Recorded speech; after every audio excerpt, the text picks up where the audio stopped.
Unfortunately, horror as a genre has had like more trans representation and more like drag representation than most other film genres. If it's not comedy, it's horror.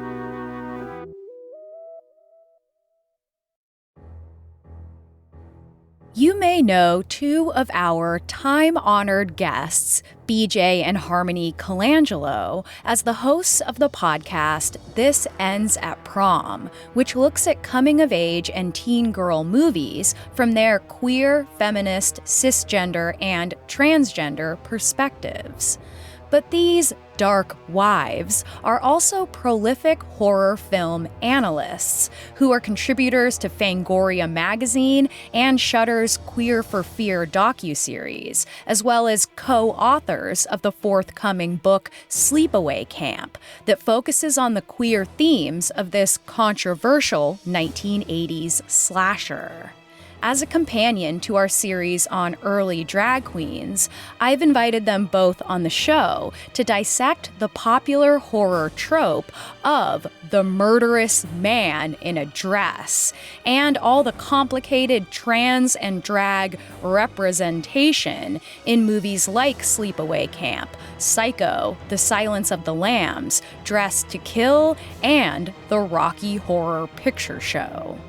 We'll talk about how these cross-dressing killers have affected the psyche of Americans through the decades, whether there is anything redeemable about these characters, and what they have to tell us about the horrors of the present day. I'm your host, Chelsey Weber-Smith, and this is American Hysteria. Hello, listeners. Do I have a treat for you? It's two of our favorite guests who were actually here pretty recently talking about Barbie and Jackass, the two genders. There are only two, by the way. And so here we are with BJ and Harmony Colangelo, the hosts of This Ends at Prom, a teen girl movie podcast where you both kind of dissect as deeply as possible some of the most important movies made for teenage girls. And now we're talking about the other genre that I feel like you both are obsessed with and that I am eternally obsessed with, horror. So welcome to you both. Hello. Hi. I love how confusing this must be for your listeners of the Jackass and Barbie people are now here to talk about gender politics in the American horror film. I mean, I don't know. It seems to all fit together to me. It's only logical. And I mean, not to toot our home, but we literally wrote the book on this, so. Yeah. And what did you write the book on? So it's not out yet. It's a part of a series, and it'll be coming out hopefully later this year. But it's the entire dissection of Sleepaway Camp and the killer, crossdresser, or, murderous man in the dress trope, the politics of the time and prior to that led up to it, and where we have unfortunately gotten since then. Ugh. It's been a very fun book to write because just when we think that we're done writing the book, something else happens in American politics that make us go, well, we gotta go back and address that. Fucking Florida. Oh, wow. I'm so excited for this book, and it's something that I've definitely studied on my own, especially when we were doing our horror movie series a zillion years ago. So I'm just, I couldn't think of two better people to break down this very complicated villain of horror. So I would like to start with just you both telling me how you got interested in this trope of the killer man in the dress and decided to do something like write a whole book about it. I can at least pinpoint where mine was sort of exactly is that I've been writing about horror professionally for about 15 years now. It's always been something that I'm very passionate about, but I started getting way more interested in the way that gender politics and especially the way that transgender politics are presented in horror around the time of Insidious Chapter 2. I've always really liked the gendered sort of discussions that exist in horror.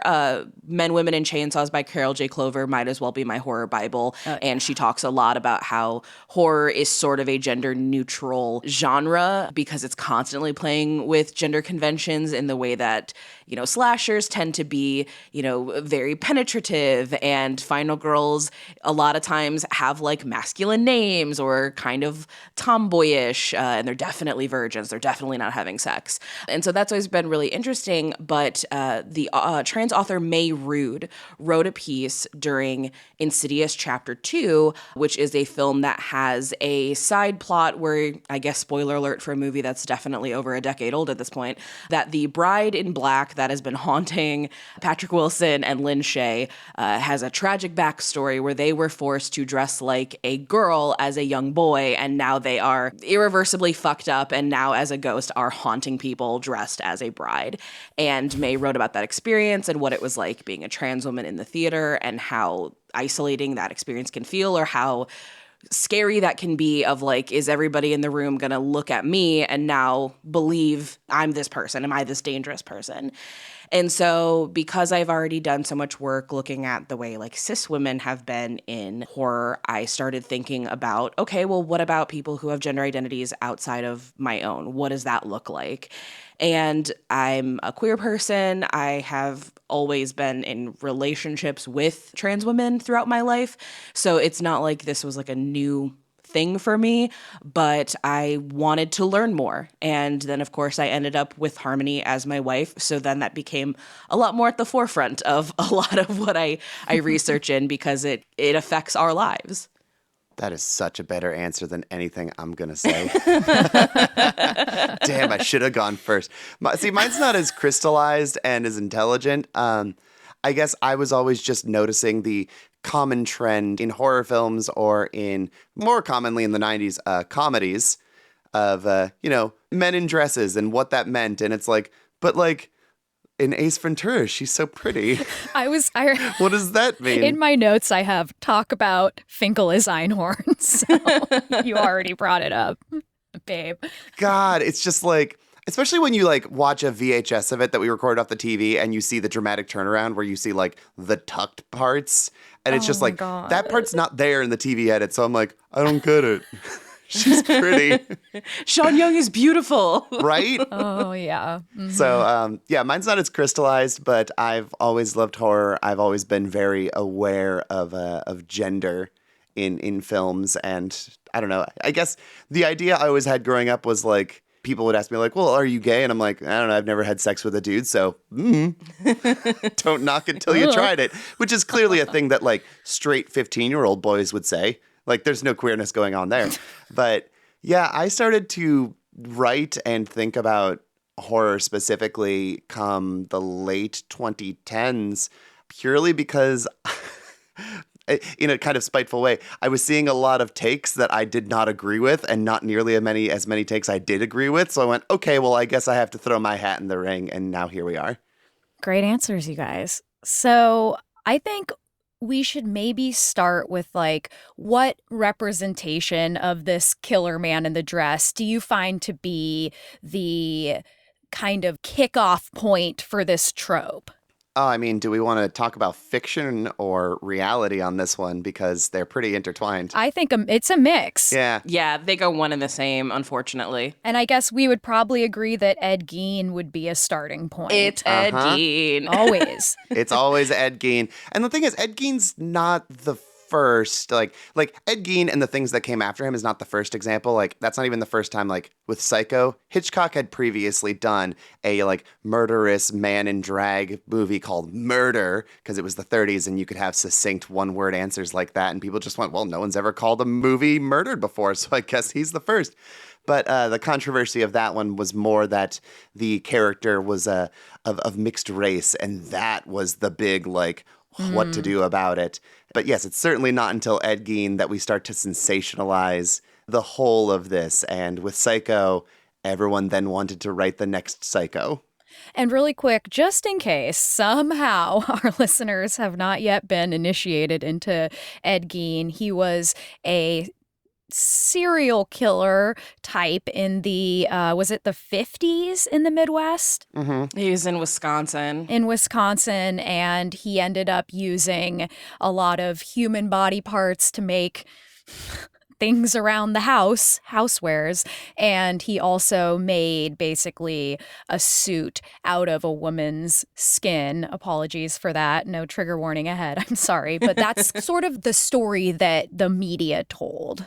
And that, he was trying to be his mother by making this suit of women's skin. And you can obviously see the psycho connection there. So I just wanted to give you guys that, dear listeners. Oh, yeah. And I mean, as far as like sensationalizing things are concerned, a lot of the interviews that they did with Gein were led. Oh, yeah. He did not volunteer a lot of information.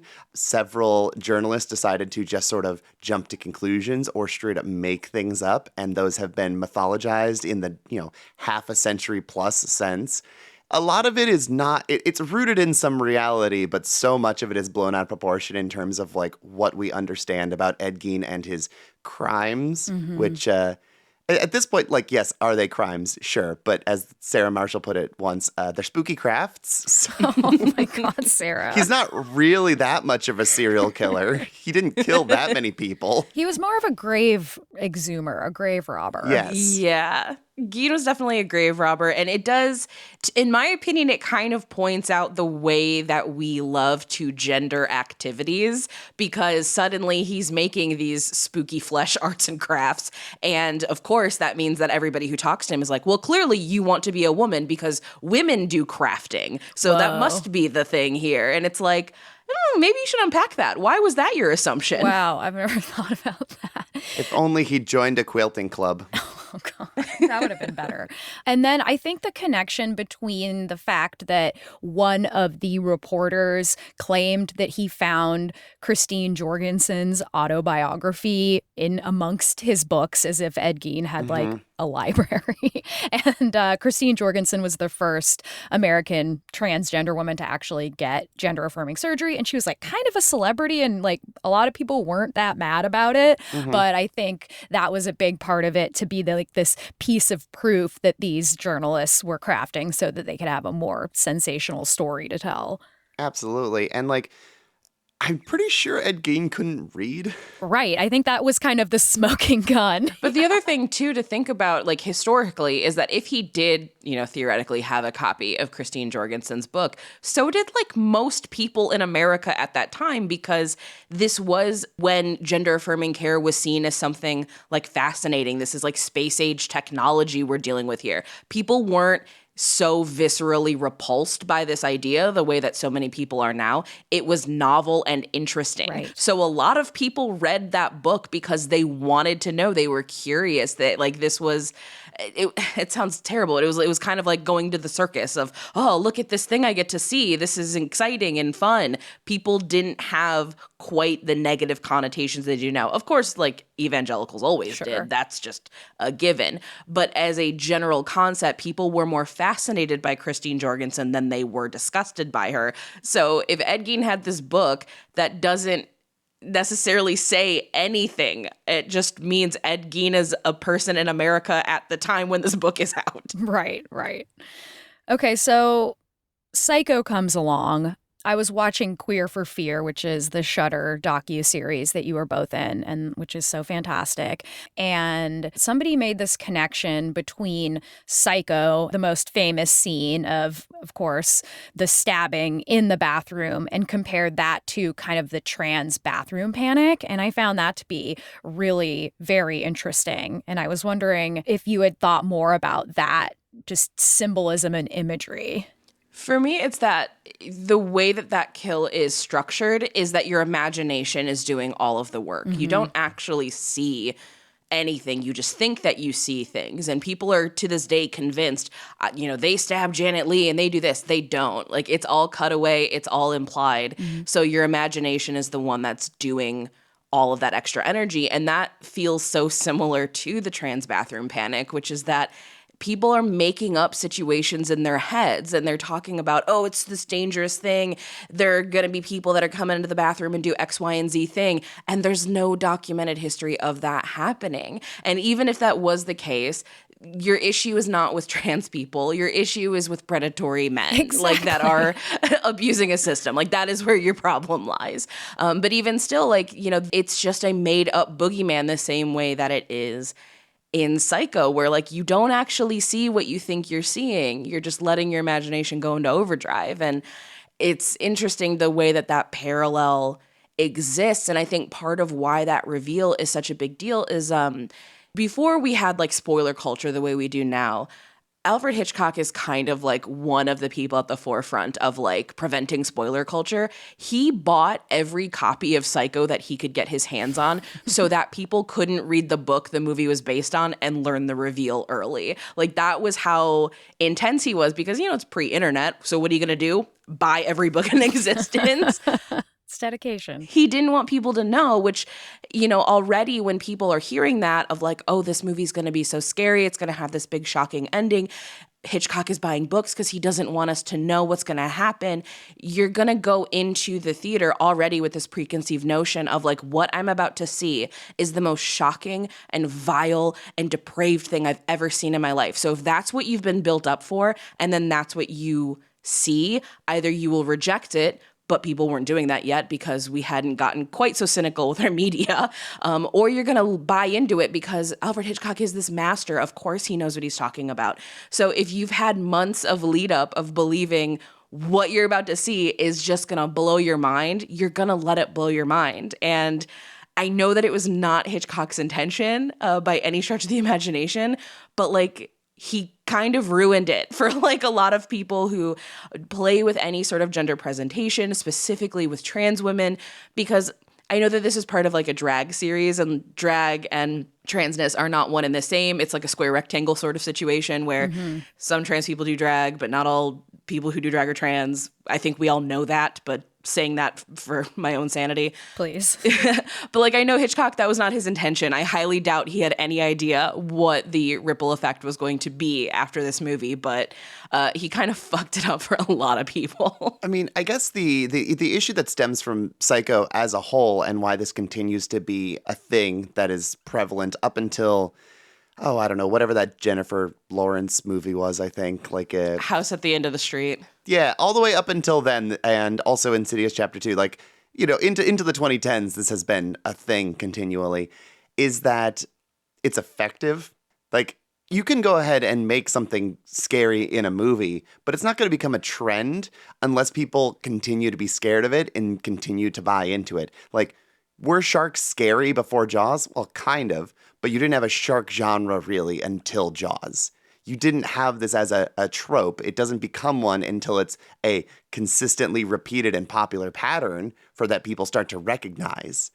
And when it comes to Psycho, it's one and the same, where it's like, oh, is Norman Bates dressed as his dead mother? Sure. Is that the scary part? Or is it that there's a man so mentally unwell that he's wearing a dress and thinks he's a woman and is killing people? Which one's really the more scary part to, you know, the common American public, the beer drinking, red-blooded Americans out there?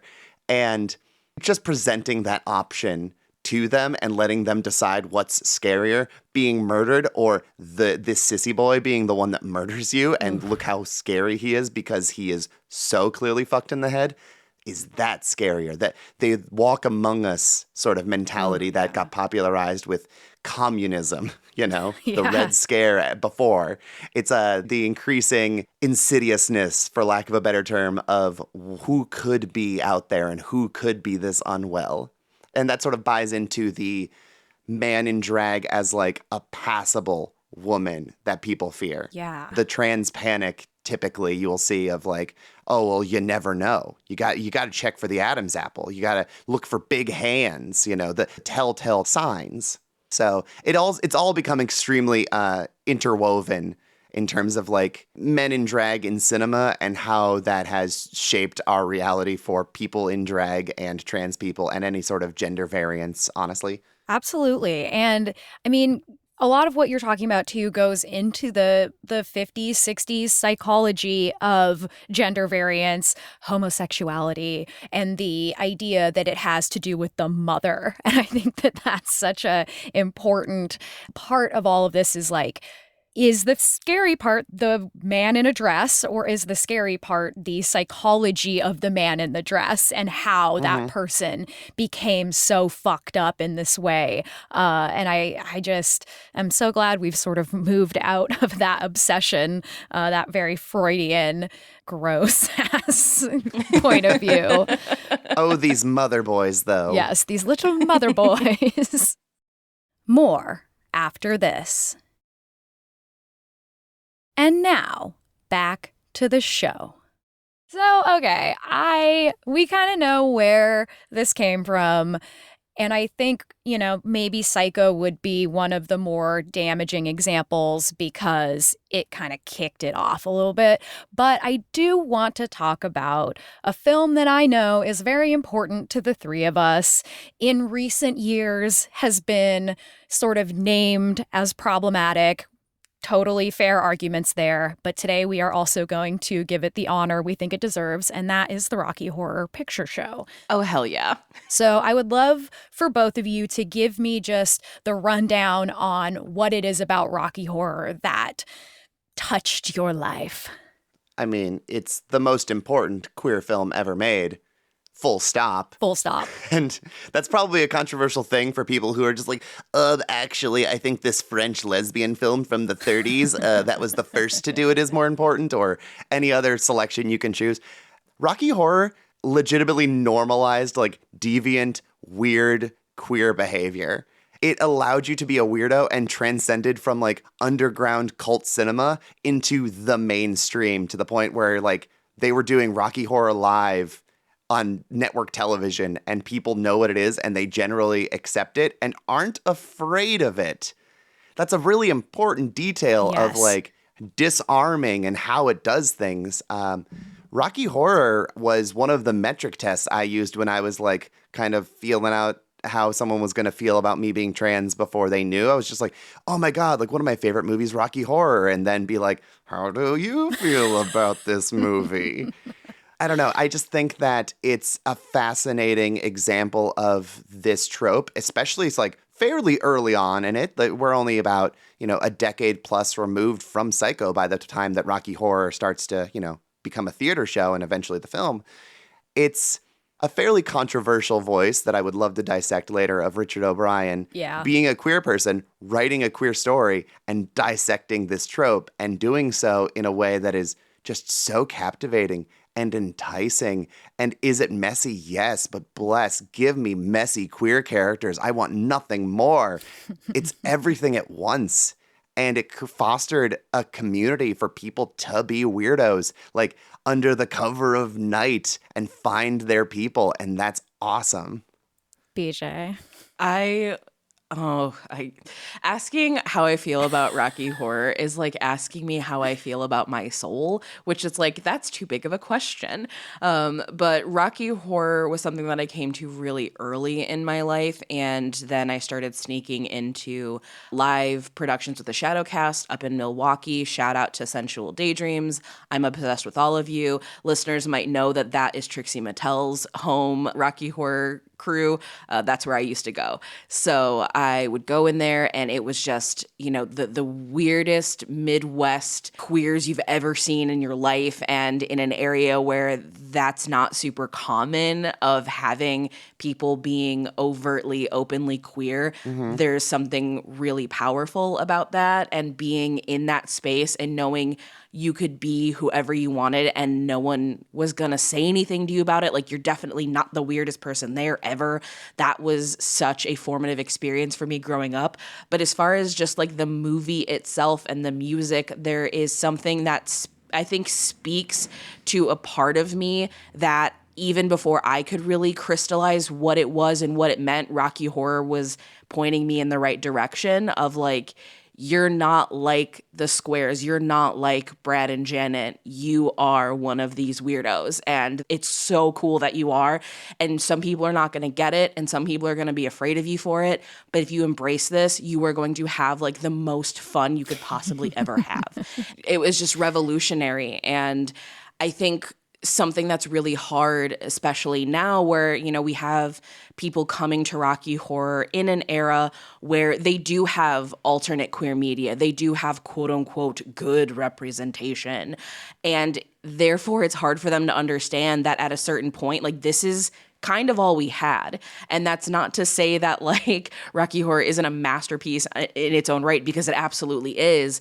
But when you have sanitized, clean, safe representation, something like Rocky Horror seems so radical and so terrifying of like, we don't want the public to think this is who we are. We can't have that. And they don't realize that what they're asking for is assimilation. Like they don't recognize that that's what they're doing because, you know, they're young, they're coming to it at a new point. But Rocky Horror is such a distilled capsule of queer liberation, because that's what it is. It is a liberating film where nobody is the perfect person. Nobody is a perfect victim. People are messy. People make mistakes. And we should be allowed the freedom to make those mistakes or be whatever. And if we're a bad person, it's not because we're queer. It's because we're a bad person. That's a good point. Man, I came to this movie, I think I was 11 years old, and my dad showed it to me, and he was sneaking in the 70s, into the shadow cast plays and dressing up. And when I saw it, it was 100% like mouth agape, like, what is this? Where has this been in my life? I'm 11. I don't know what's going on, but I do know that I want my life to like move toward whatever this is. And luckily my mom was such a Rocky Horror person too. And she took me to the theater play of it, not a shadow cast, but a full theater play of it. And yeah, it was just, there was something about it that really changed my life. And I don't know, I think what you brought up about it being this encapsulation of queer liberation, we talked a lot in our drag episode part 2 about that time and about the early 70s and what was going on. And I think that this is such a, as you said, a capsule of that and of what the 70s was like. We can look back at it and see the problematic elements, some of the sexual relationships, some of like the coercion and the more problematic elements there. And of course, the hacking off of limbs by the crossdresser character. Of course. But I do think putting it in its context in the 70s, this is what the 70s were like.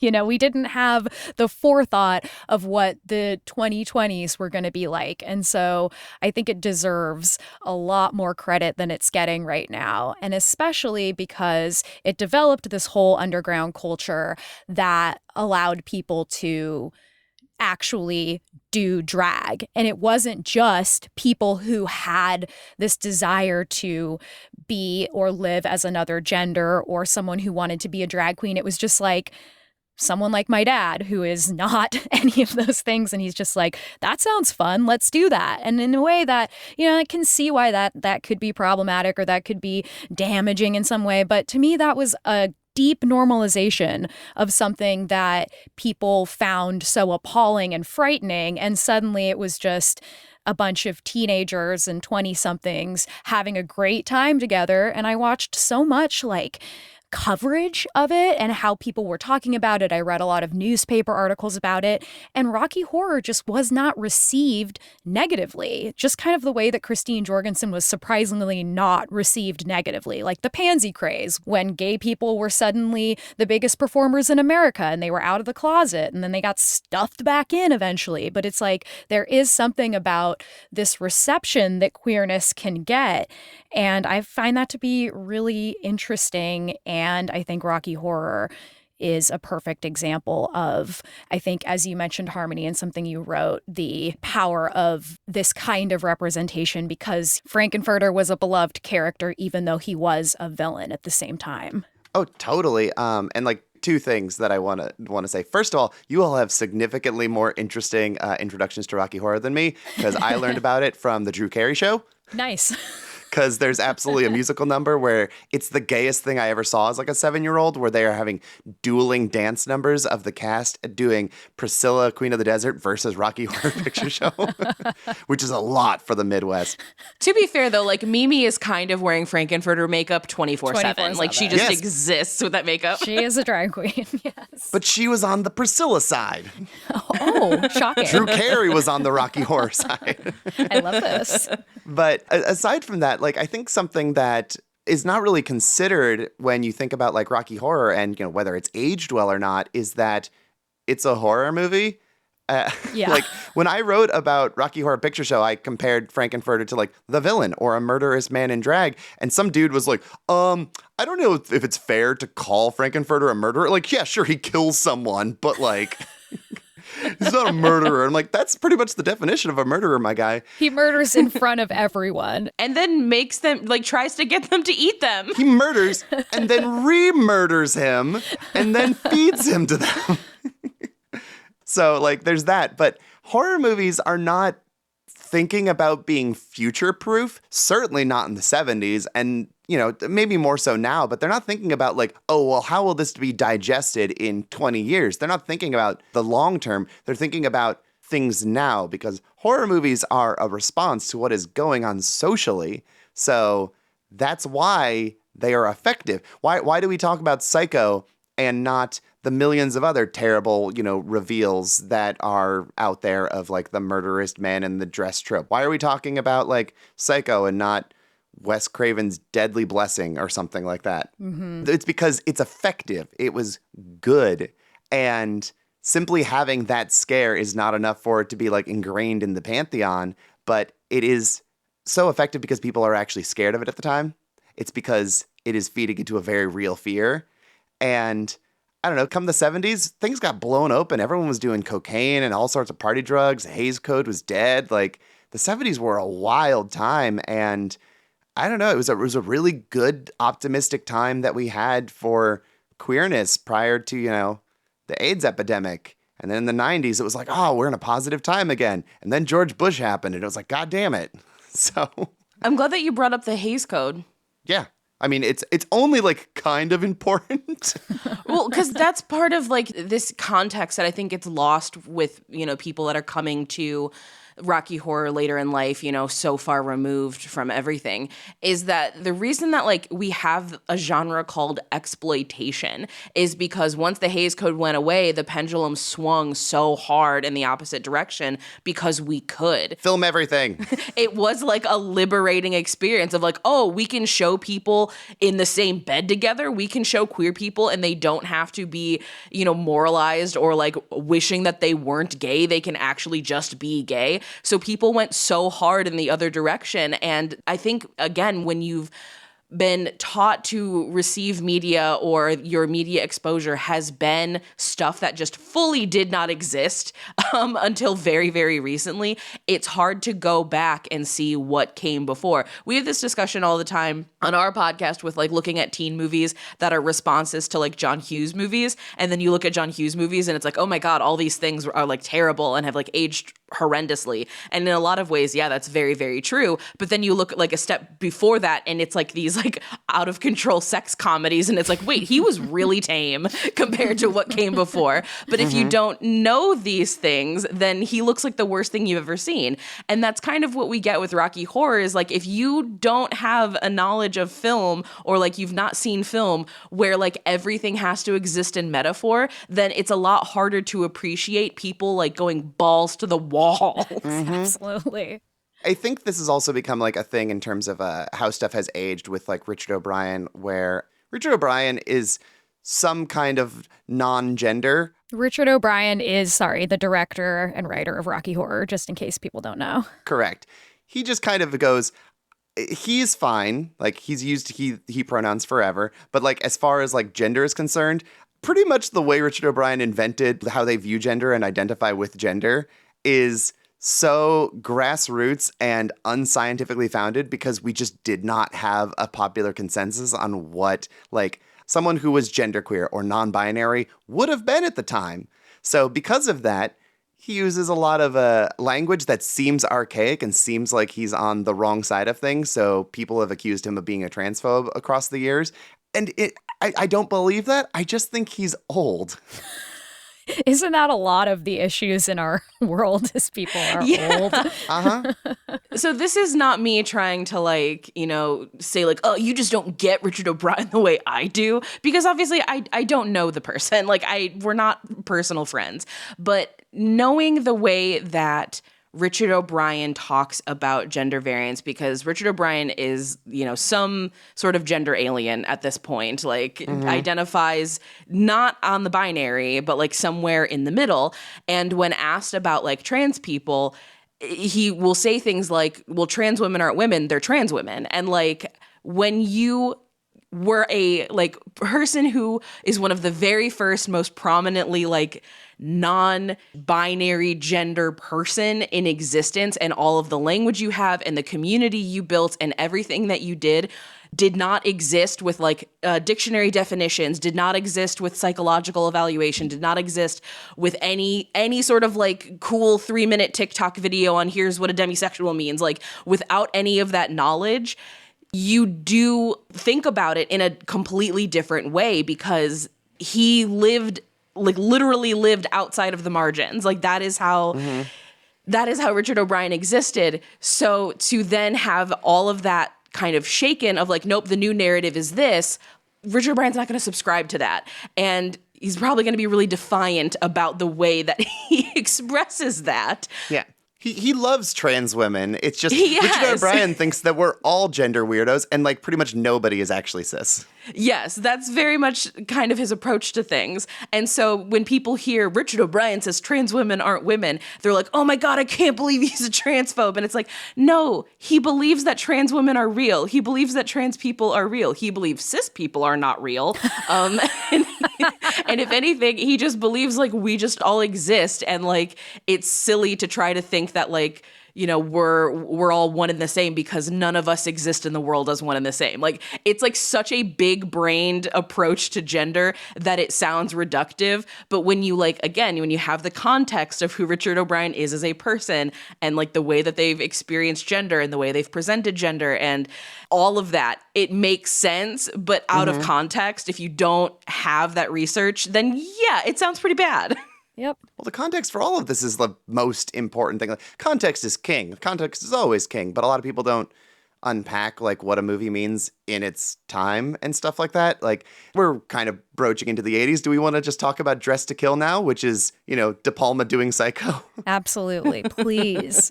So bless Brian De Palma. He just loves Hitchcock and Psycho so much that he's let me take a crack at it. Let me try and do a less problematic version of Psycho. And, for 1980, he did the best he could. And it just doesn't come together in the end. Because in this version of Psycho, with Michael Caine as our Norman Bates type character, this character is now canonically trans, including a several-minute-long explanation of what transness is at the end of the film. Now, granted, do the main characters snicker their way through it? Yeah, but I believe that people in 1980 absolutely would do that. So it's not... I don't love it, but I don't think that it's dishonest to how people respond to that. But at the same time, it is Michael Caine kind of wearing very sexy women's clothing as he's having a split personality named Bobby.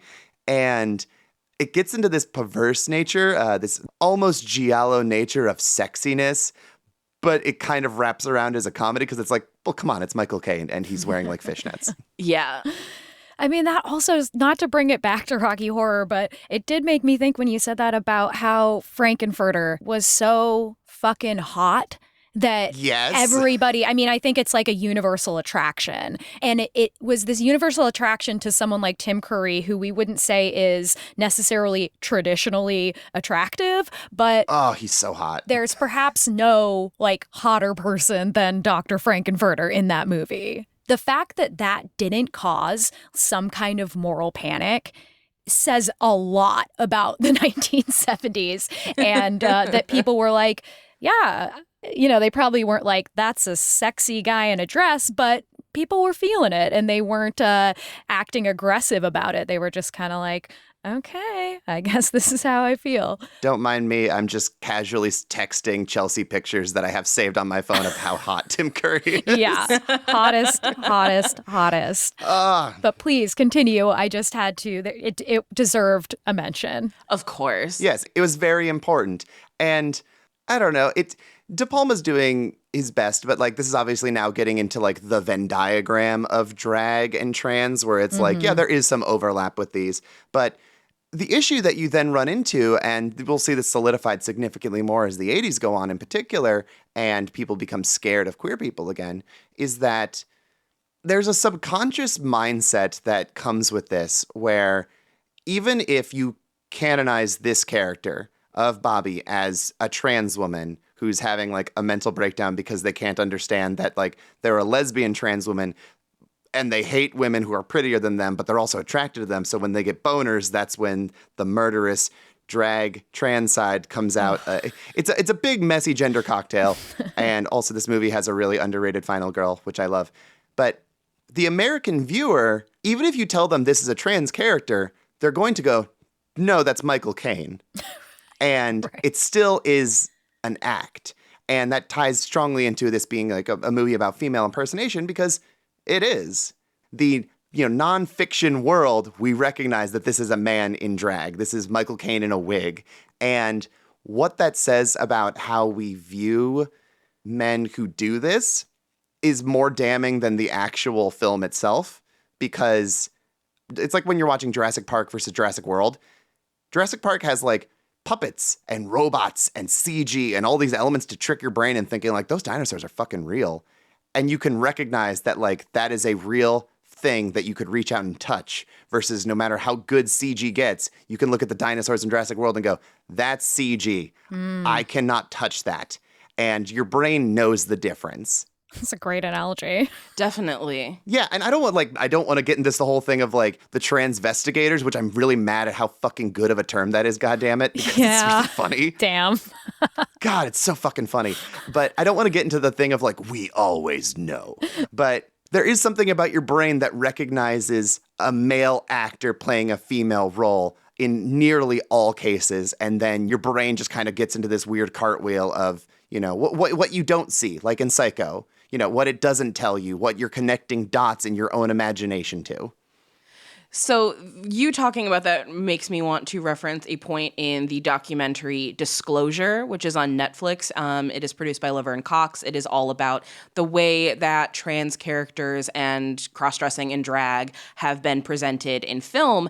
And they make that point very distinct, that when you have actors like Michael Caine, like Jared Leto, any of these characters playing, or, your one-sided feud with Eddie Redmayne, Harmony. God, my enemy. When you have these cis male actors playing trans characters or drag characters, because we have such an association with them as cis men, we know that it's a costume, we know that it's performance, versus when you have somebody like Laverne Cox, like Trace Lysette, like Jamie Clayton, who when the cameras aren't rolling are still women, your brain realizes them as women, which is why when Jamie Clayton is Pinhead in Hellraiser, the new one, we know Pinhead's a woman. Like our brain knows that Pinhead is a woman, even though she's covered in costume prosthetics and has pins coming out of her head. We know that. Even if Cenobites don't believe in gender.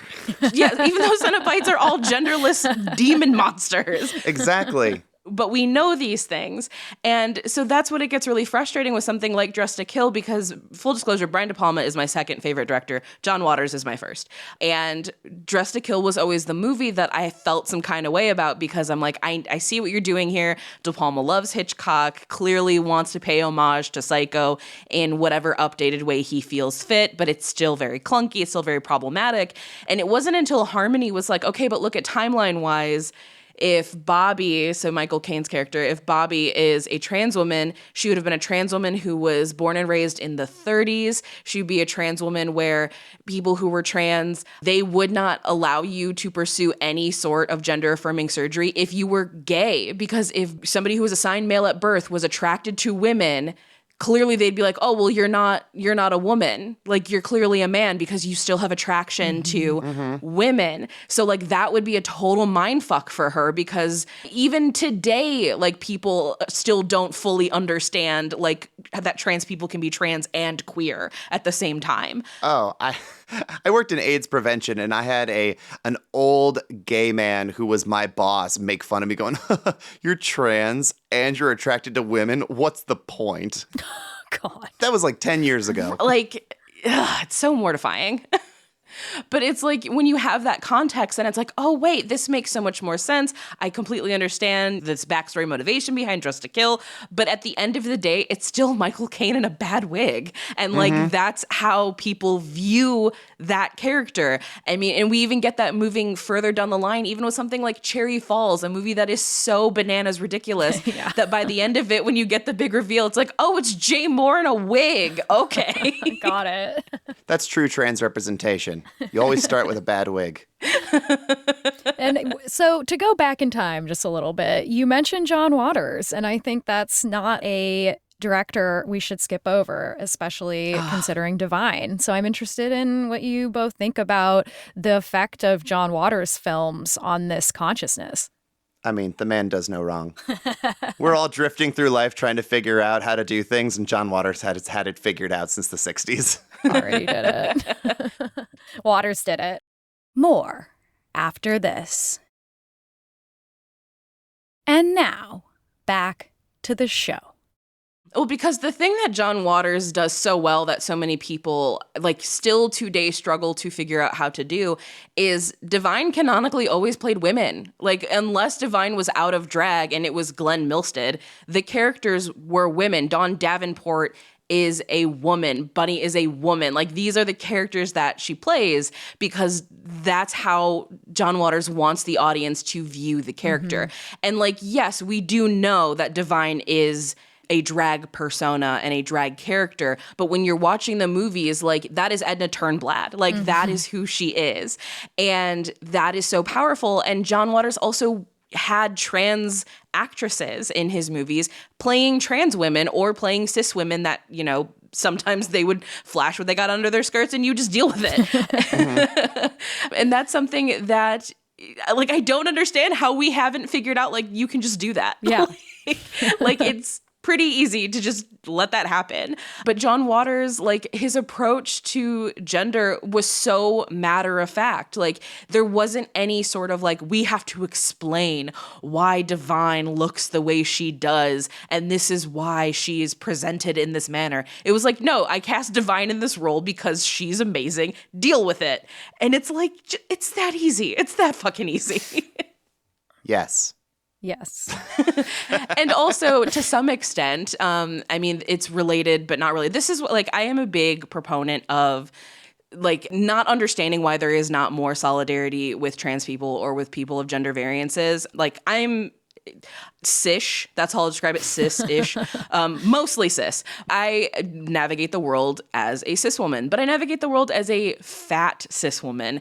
And I have infinitely more in common with trans women of any size because my body's legislated the same. People are either fetishizing it or repulsed by it. People think that there's some sort of like moral problem with the way that my body exists. People are terrified of becoming me. Like, there is just way more solidarity and crossover between like cis fat people and trans people. So because of that, John Waters like hits a perfect intersection for me because John Waters also presented like fat women and fat people in general as regular people. Like, they weren't like, Edith Massey is not the fat character. She just is the character. She's just playing the role. So when you have somebody like Edith Massey on screen with Divine and they're both just playing regular people and not necessarily these like of course everything's heightened. It's John fucking Waters. But like, you know, I just watched Polyester with Smell-O-Vision, of course, at the theater, and Divine is a housewife and Edith Massey is like a former maid who is now like a rich socialite but they're just hanging out in her kitchen and going to the mall together. Like, that is just their life. And it's two people that exist on the fringes of society otherwise. And John Waters is like, no, like, we're not going to do that. Yes, there's subversion here because the world doesn't see them as regular, degular people. And that's where kind of the fun juxtaposition happens. But he wasn't afraid to let the biggest weirdos you've ever seen in your life play the most normal people that you would have ever, like, you read like a character description, all of them are just normal ass people. Oh, it's so brilliant. He's a genius. Like, he's such a genius. And every once in a while, along with Rocky Horror, like, I'm not generalizing all Zoomers, but like a very specific vocal subset of Zoomers will be like, did you know that in Pink Flamingo they fucking kill a chicken? It canceled John Waters. And everyone's like, please, no. Shut up. Context, people. Context. There's a lot of context missing here, and drugs. Right. He also has a butthole scene in that movie, so like I'd say the scale's even. Right. Okay, I think it's time to move on to another very important film, Silence of the Lambs. Harmony's favorite. Yes, big stuff here. Take it away, Harmony. God damn this movie. Oh, God. So here's the difference. Silence of the Lambs versus a lot of other things is this is a movie where, and I've written extensively about how regrettably James Gumb is trans and I'm not happy about it. But what this movie does so well is, one, it's a very effective made movie. It's a movie that is total schlock, but is zhuzhed up so well that it looks like a high-class thriller, and it's not. Because Jonathan Demme just made a really well-crafted film. But the frustration that I have with this movie is that the average viewer feels smarter because they're listening to Hannibal Lecter, a man who is equally as insane, but is eloquent about it in terms of his dissection of gender. And because Buffalo Bill, as we know, is living in squalor in a dilapidated house and throwing fat girls in bottoms of wells, that clearly means that he is lower on the social totem pole of like queer monstrousness. And that means that that is the proper villain of the movie, even though the clearly big bad is Hannibal Lecter. But because Lecter has science, he has knowledge that is actually not very correct because he doesn't understand when Johns Hopkins actually stopped their gender-affirming care. And you can read more about that in my article for the AV Club. People feel like they understand things. Like, this is their excursion into schlock trash, and it's the one that they know of the 90s. And unlike Soap Dish or Ace Ventura or, you know, the Crying Game, where this movie capitalizes on America's sensations is you're not repulsed per se. You're not laughing at the man in drag, the man who wants to be in drag, the man who wants to be a woman. You're afraid. And it's so much more malicious and insidious than other examples that you were getting in the mainstream at the time. Like, Silence of the Lambs was one of the highest grossing films of the year. It was nominated for so many Academy Awards. It won so many. It won all of them. I mean, it was Best Picture. Yes. It's in the Library of Congress. It's cemented in cultural status as like an important film, which further solidifies people going like, okay, but Silence is onto something. Like, you were reinforcing the problems with this movie. And like, we had the Clarice show, and it sort of tried to fix things, but you can't. It's baked into the DNA of this like bloated corpse that you decided to dig up because we needed to bolster Clarice Starling. But like, that with that comes the stink of Buffalo Bill. So it's just awful. And even in the movie, we have Clarice do her little moment where she's like, well, most killers are not transgender, you know, and to that little like caveat to dismiss the problems. Most trans women are very passive. What was it? Most transsexuals are really passive, and Billy's not a transsexual. He only thinks he is. Okay, shut the fuck up, both of you. None of you are trained in this in any stretch of the imagination. Like, not to be a stickler, but obviously because of Jodie Foster being Jodie Foster, Clarice is coded as a lesbian, and Hannibal Lecter is clearly coded as a fruity little man, and we know that. this just feels like other members of the queer community just punching down at trans people if you really want to unpack it. But it's also doing that via the lens of straight filmmakers, because, like, Jonathan Demme, to the death, never understood what he did with this movie. He's like, oh, I regret that I didn't do a better job of pointing out that Buffalo Bill isn't gay. I wasn't clear enough with, like, his former partner. And it's like, you don't understand that you made perhaps the most damning piece of anti-trans film that will ever be made, and you just never got it. Yeah. Which is such a shame. It is a shame. And of course, like, court of public opinion, whether you decide to think that Buffalo Bill is a trans woman or not, court of public opinion doesn't matter. The trans panic is there. The fear of the murderous man in the dress is there. Like, it's all become, at this point, it is just, propaganda fear soup. Yeah. And something that's also really important to point out, because, we're in the 90s now, is that cross-dressing, like, this is not like a new thing in cinema. We have kind of the origins all the way back when you look at something like Some Like It Hot, which did help kill the Hays Code, but that's a comedy. Mm-hmm. Once we get into the 90s and especially into the 2000s, the way that we're going to start most commonly seeing cross-dressing and, these sort of drag characters in comedy is going to be a way for... They talk about this in Disclosure much better than I'm going to, because I am a white person, but Black comedians get put in drag, and it's a way to disarm them and make them seem less dangerous, make them seem less aggressive, because now Eddie Murphy's in a dress, or now the Wayans brothers are in a dress, and now we as American culture don't have to be afraid of them, and we can find them hilarious, whereas the opposite happens for white people, where it's like, how do we ensure that people are so terrified of this white male character, even though, statistically speaking, we should be more afraid of white men than anyone else? Let's put them in a dress, because now they're deviant and now they're scary. Look how unwell this character clearly is.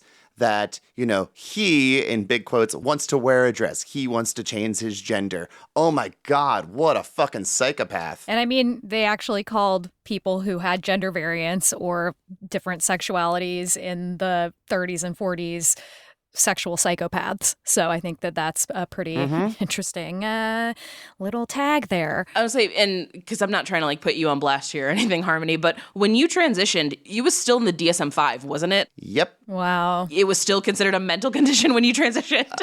Yeah, I've been, just kicking it out on these streets for so long that it was still a mental disorder, and people actually used it to game the system, because then therapists and healthcare providers could go ahead and be like, well, if it's a condition, we have to treat it, versus like, the head of John Hopkins medical ward thinking that we were facilitating and the aiding of mental illness by shutting down the gender-affirming wing of that hospital, which, Hannibal Lecter should know about, but doesn't. He selectively chooses to leave that out, the writer and the directors and everyone else. But like, oh God, this fucking movie. It was a different time. And the way, too, when we think about Silence of the Lambs, like the longevity of it, because some people will be like, well, it's more of a joke now. Chris Griffin and Family Guy does the talk. Like, it's not, everybody knows it's meant to be a joke, or like, nobody takes it seriously, and then forgets the fact that during, kind of the boom of bathroom bills in the late 2010s, people in like South Carolina were going on Fox News and calling these bathroom bills Buffalo Bills. Like, oh no, I never heard that. It's awful. Like, they were, granted, it's like isolated, like annoying pundits, but like it's still happening. Like the same kind of weirdos that go on Tucker Carlson and are being like, I smoked crack and fucked Barack Obama. Like those weirdos. Those weirdos are the types of people that are like, these bills, like they're Buffalo Bills. That's because in their mind, that's what they're afraid of in these bathrooms. They're not afraid of somebody like Harmony. They're afraid of James Gumb. They're afraid of Norman Bates. Like they're afraid of these characters, because I think the last time Human Rights Campaign did a poll, it was something like 80% of Americans don't actually know a trans person. Yeah. So they're gaining all their information from the news and from media, which is also why we're having so many of these like old ass celebrities getting caught up in weird propaganda rhetoric, because if they're not having direct conversations with people. And because when you're that rich, you don't talk to anyone else that isn't also a very rich person, and there are not a lot of rich trans people in this world, then you don't understand that it's all bullshit. Like, you don't get it because you don't have that human connection. I mean, Silence of the Lambs proves it. The reason that she says Catherine so many times trying to appease James Gumb is because she's trying to humanize. Like, human connection is so powerful. But when that doesn't happen because people either don't have community that they can count on, then they're remembering things like Buffalo Bill, and like that is becoming the pervasive narrative in their mind. Like, I love horror. It is my favorite genre of film because it is so deep and it is so rich, and there are so many different ways to explore anxieties and explore fears and also have fun. Like, I love it. But also, we cannot deny the fact that horror movies have been directly responsible for a lot of the transphobia and anti-drag sentiment that we have in this country, because if they don't know anything, they're basing it off of these horror movies, which unfortunately, horror as a genre has had like more trans representation and more like drag representation than most other film genres. If it's not comedy, it's horror. Mm-hmm. And like, I think that it's safe to say that all of us in this room, and I think safe to say a sizable portion of the people listening to this is all stuff that they kind of know. Like, it seems fair. But for, like some dude that I grew up next to in middle of rural Ohio, like, yeah, you learn about Buffalo Bill and then that is the fact, and facts don't change. So, a sizable portion of this country learns a thing and then does not follow through on the thing because, oh, well, I learned it and it was factual then as I understood it. So that's it. And it's all of these like cranky old people who have no exposure to anything, and they don't understand the difference between a drag queen or a trans woman even. They don't even know what a trans man is, never mind this like third thing or these infinite other things. Like, oh God, like they have no semblance of any of that. Like, it's people who were fed some information and then regurgitating that information, not realizing that they don't have all the facts and things have changed. Yes, absolutely. So another movie that you've both written about extensively is Sleepaway Camp. So could you talk a little bit about why you think Sleepaway Camp is worthy of the amount of work that you've put into understanding it, and also give our listeners who might not know Sleepaway Camp just a little bit of context about what the movie's about? So Sleepaway Camp is a slasher movie that came out in the early 80s when there was a wave of slasher movies in the wake of the success of Halloween and Friday the 13th. There were so many slasher movies that came out during this time period that it's kind of impossible to keep track of. But Sleepaway Camp became very well known for two reasons. One, the cast is extremely young. This is not a slasher movie that is dealing with adults playing teenagers. This is a slasher movie where teenagers are playing teenagers and speak appropriately like teenagers. There has been no greater insult in a slasher film than eat shit and die, Ricky. Eat shit and live, Bill. Oh my God. Just incredible. But the reason that this movie has remained so infamous and at this point iconic is because it is a slasher that has a reveal that not only is the killer a woman, which is so funny that people act as if like this was this big revolutionary thing, despite the fact that the original Friday the 13th is also a woman because it's Mrs. Voorhees, but that's neither here nor there. We forget.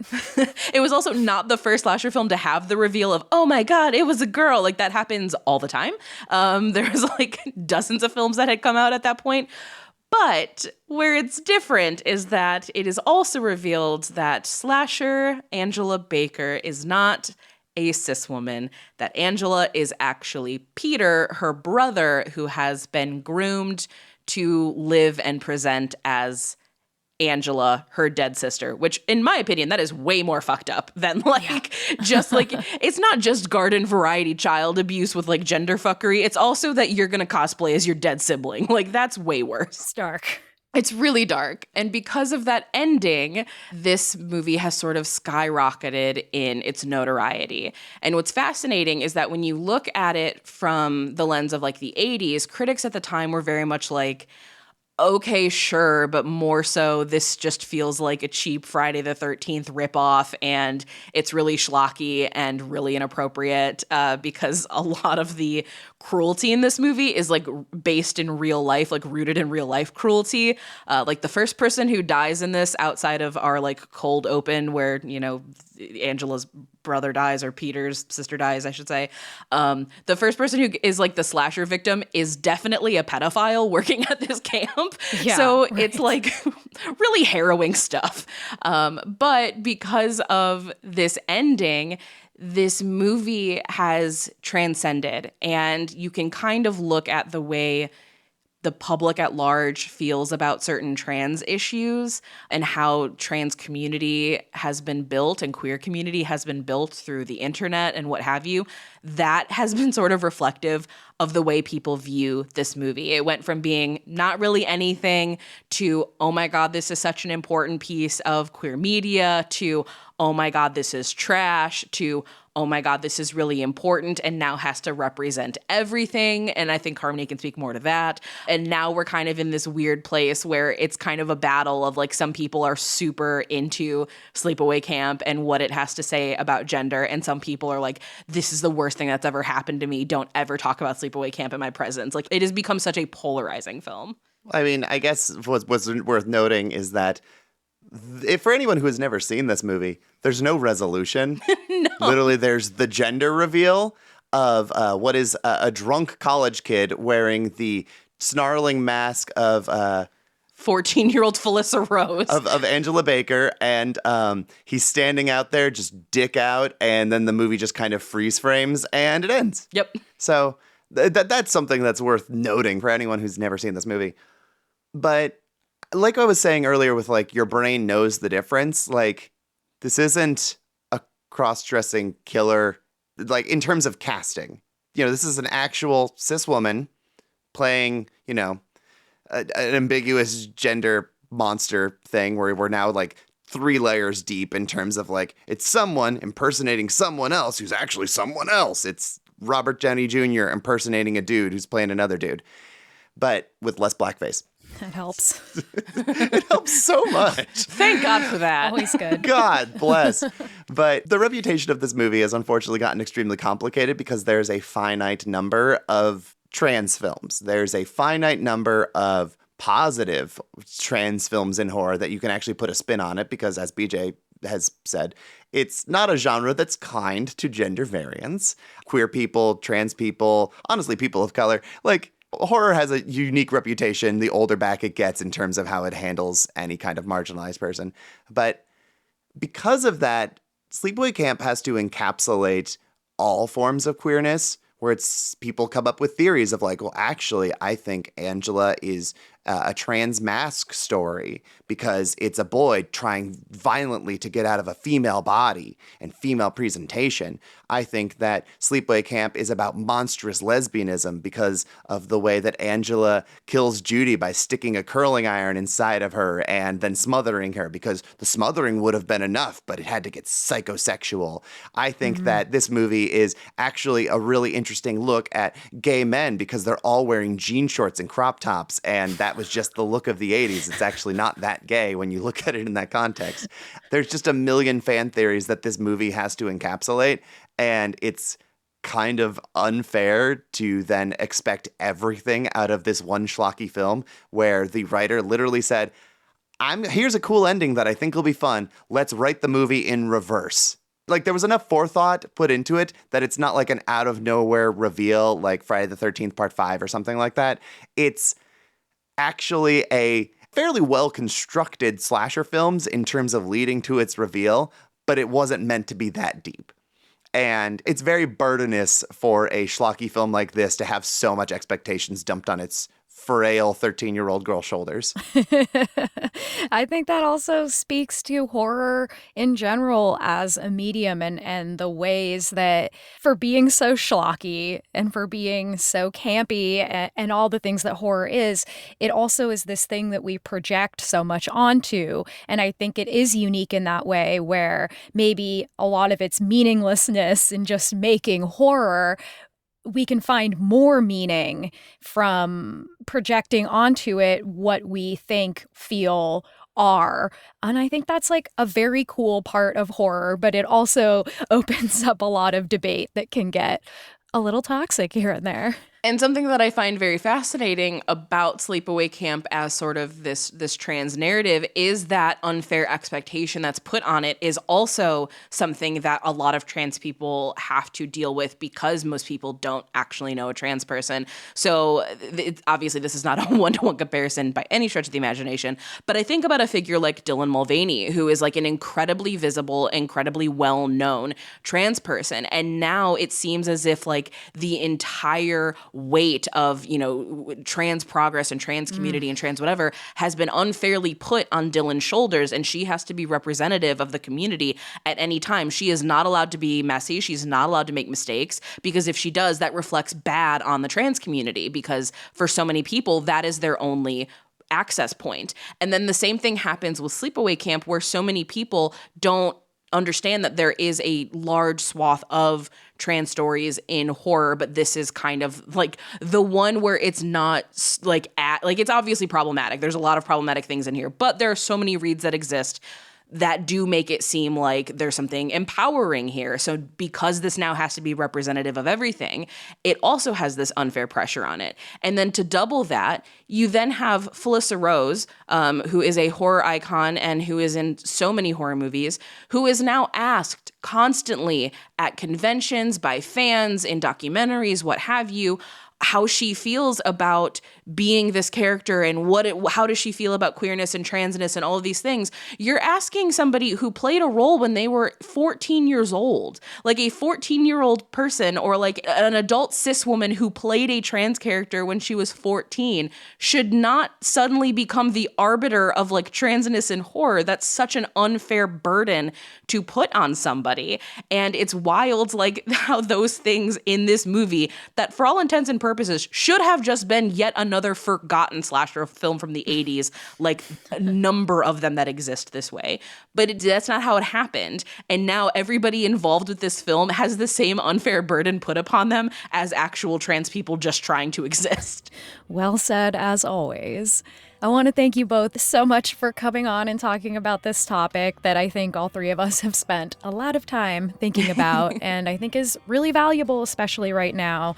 And make sure, everybody, that you listen to This Ends at Prom. Very different movies, but pretty similar conversations, I would say. Always happy to have both of you on. You're so brilliant. And thank you for talking to me about horror, my most favorite thing. Thank you. Thank you for having us. This was American Hysteria. Make sure you check out This Ends at Prom wherever you get your podcasts and pre-order BJ and Harmony's book Sleepaway Camp at dieDieBooks.com. You can find links to both in our show notes. If you'd like to support our show, you can now subscribe on Apple Podcasts and get ad-free episodes as well as bonus content. All you have to do is hit subscribe on your Apple app.